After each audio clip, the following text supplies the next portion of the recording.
in terms of spin-offs, the classic spin-off where a big company spins off a little division, I don't think there's all that much special that you really need to know if you're already accustomed to investing and doing, kind of classic value investing, blocking and tackling. There's not really all that much different. I mean, you get used to reading a Form 10, information statement rather than an annual report. It's fine. It's there's no big difference there. The distribution ratios and the record date and the distribution date, all that kind of stuff. That you can learn all that in 5 minutes. It's no big deal. And so then you're really just, because you're already aware of what might be going on behind the scenes.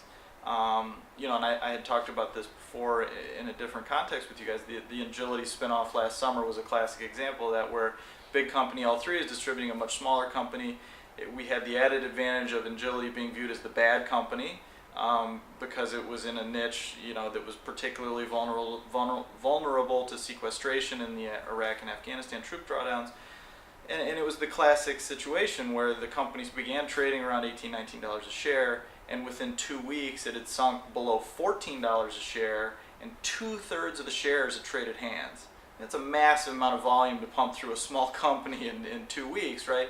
So those are the things that should be, giving you a red flag warning, saying, hey, there's really opportunity that you should be looking at here. And just having a calendar of spin-offs that are coming up so that you are aware of them. I mean, you're certainly not going to participate in all of them. You have to pick your spots just like you do any other type of investment. But you want to look for those types of things where there's a massive amount of volume, there's a sharp move in price downward, there's a discrepancy between size of the former parent and the new company, there's a discrepancy in dividend yield or credit rating or leverage, industry focus. Sometimes they're totally different businesses. So you wanted to own an energy pipeline company, and now you own a totally different, type of company or whatever. Those are the red flags that should be really tipping you off that there's something to do and there's an opportunity here. You move over to distressed debt, that's a whole different thing. That actually does require a lot more specialized knowledge. You have to be a little bit more comfortable with the process, which is much more involved and unique from just valuing companies and working through the traditional value investing framework. And not to say that the concepts are really all that different. It's just the terminology and the process and the nuts and bolts do take some getting used to there. It really helps to learn that with the help of someone else who's been through it.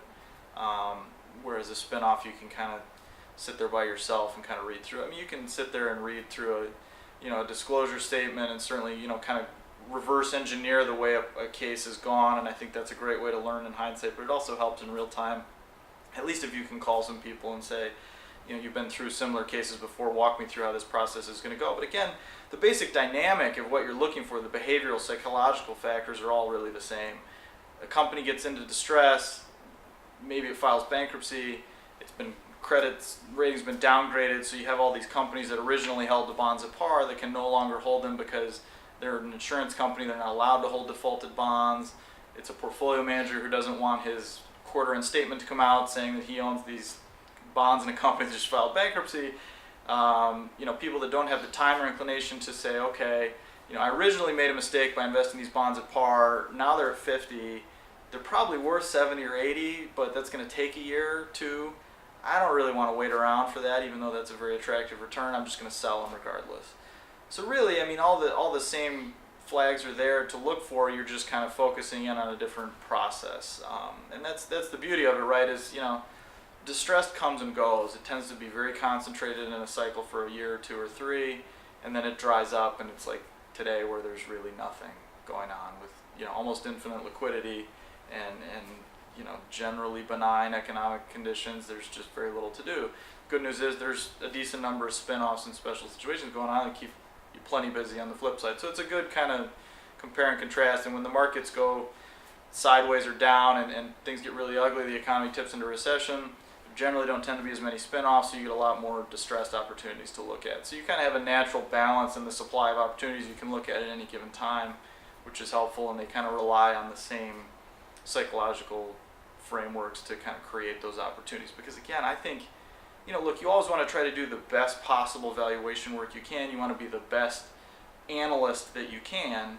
But in terms of being a good investor, if you can find the spots where people have already made the mistake for you, it really helps. Like you said, you're 80 or 90% of the way there already.